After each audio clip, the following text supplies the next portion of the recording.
ठीक ठाक सब लोग बढ़िया हैं? चलिए गुड, बहुत बढ़िया।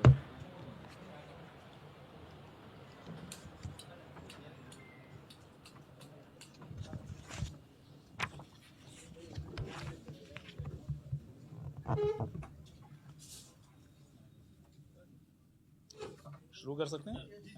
शुरू करें?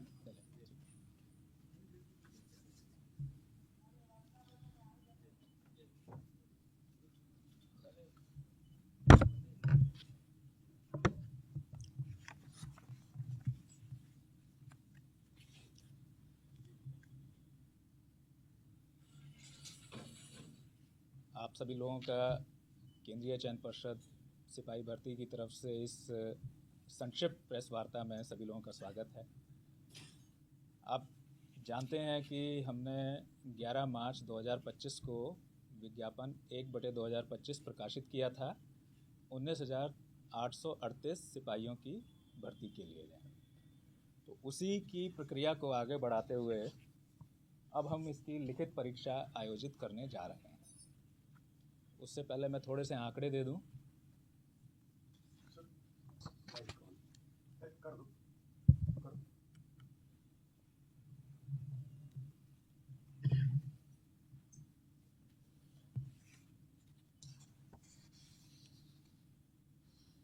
ग्यारह मार्च को हम लोगों ने विज्ञापन प्रकाशित किया था और 18 मार्च से आवेदन आमंत्रित करने शुरू किए, जो कि 25 अप्रैल तक चले। पहले 18 अप्रैल तक रखी थी उसकी डेट, उसको 25 अप्रैल तक बढ़ाया था क्योंकि मार्च और अप्रैल के महीने में कई तरह के अवकाश आदि थे जिनकी वजह से बैंक आदि बंद हुए थे, तो इसलिए लोगों को ध्यान में रखते हुए उसको 25 तक बढ़ाया था।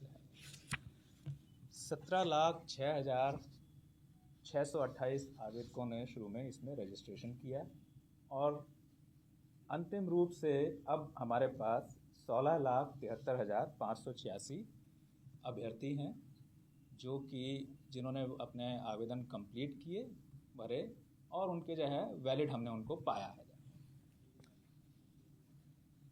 जो 17,06,628 आवेदन थे उसमें से 10,947 आवेदन पूर्ण नहीं थे, यानी उन्होंने रजिस्टर किया लेकिन फॉर्म भरा नहीं पूरा।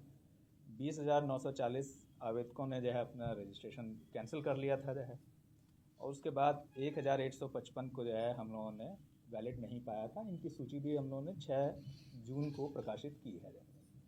तो इस तरह से अब 16,73,586 हमारे वैलिड अभ्यर्थी हैं।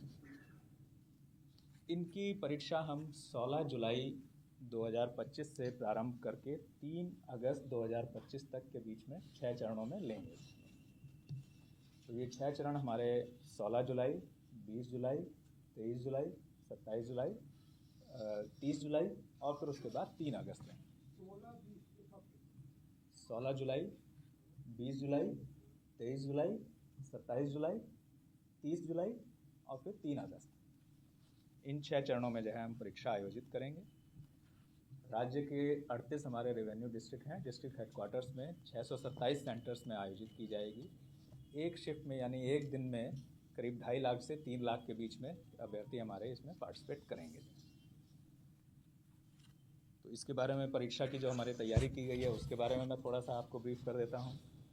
पर्षद, पुलिस मुख्यालय और राज्य सरकार हमारे द्वारा जो है इसके लिए जो है अच्छे संचालन के लिए व्यापक तैयारियां की जा रही हैं।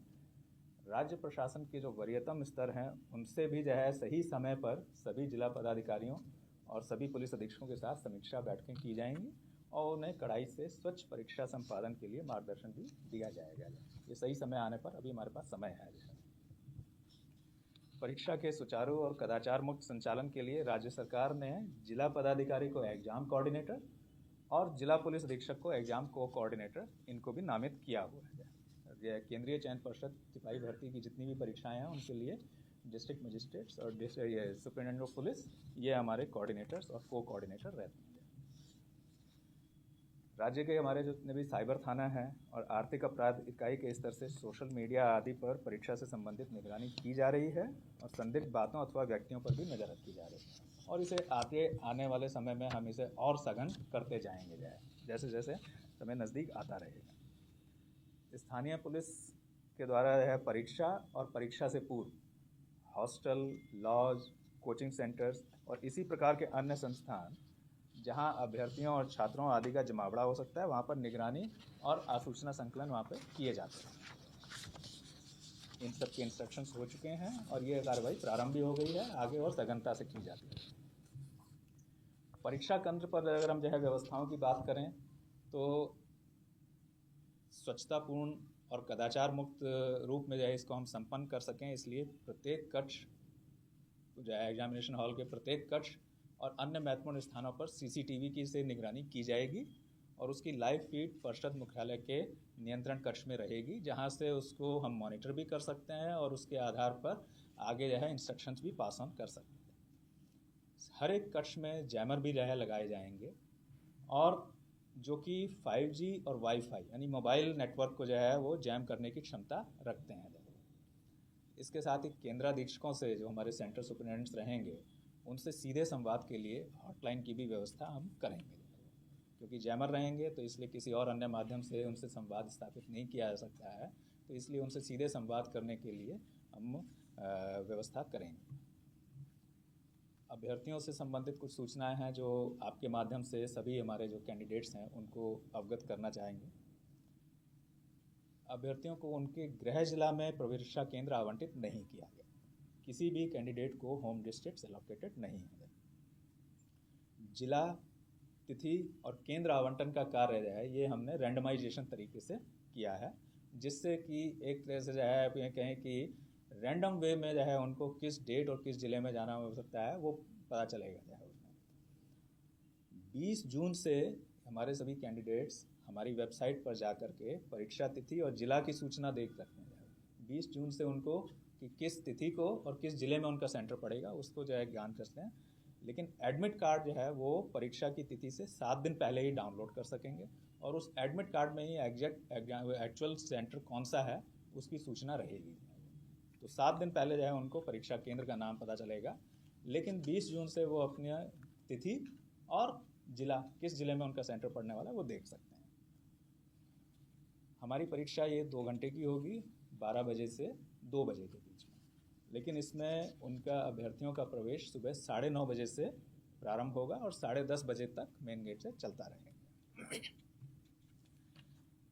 प्रवेश के समय उनके DFMD, HHMD और जिला पुलिस के प्रशिक्षित पुलिसकर्मियों से उनकी चेकिंग और फ्रिस्किंग कराई जाएगी और उसके बाद ही उनको प्रवेश दिया जाएगा।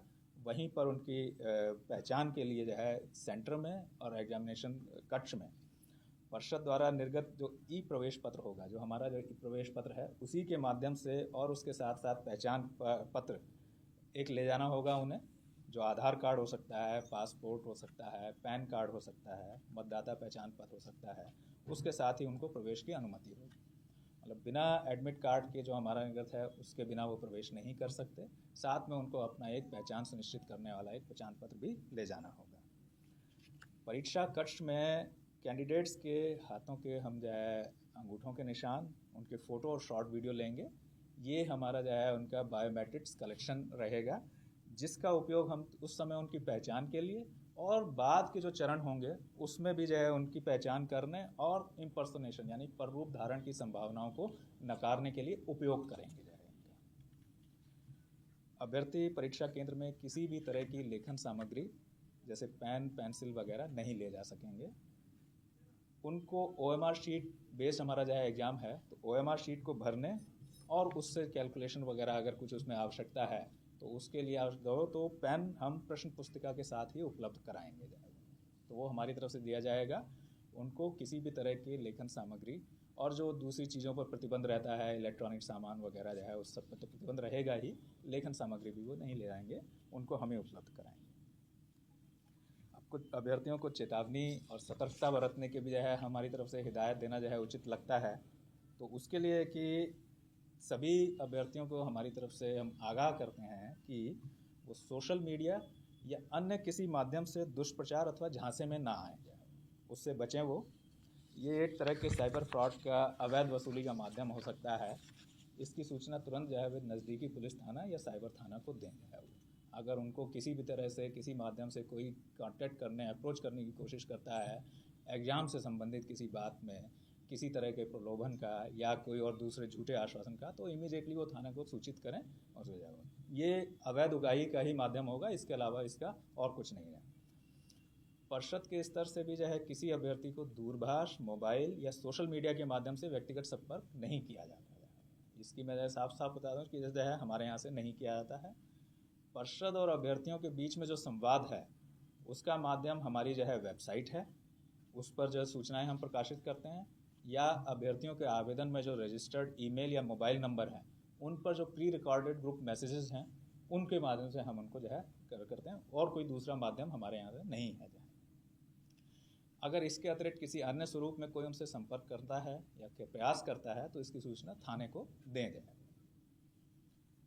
एक बात और कि परीक्षाओं की निष्पक्षता और स्वच्छता को बनाए रखने के लिए बिहार सरकार ने बिहार लोक परीक्षा अनुचित साधन निवारण अधिनियम 2024 जैसा कड़ा कानून अधिनियमित किया है। तो 2024 में उसकी अनुसूची में भी जो है हमारा केंद्रीय चयन पर्षद सिपाही भर्ती की परीक्षाएं जो आयोजित करते हैं वो सब उसमें सम्मिलित हैं। यानी कि हमारी जो भी परीक्षाएं हैं वो उस एक्ट के तहत जो है उसमें हमारी जो है लागू है, हमारे एक्ट उसमें जो है जाए। अब इस अधिनियम में अगर देखें तो किस तरह के कड़े प्रावधान हैं, तो इस अधिनियम में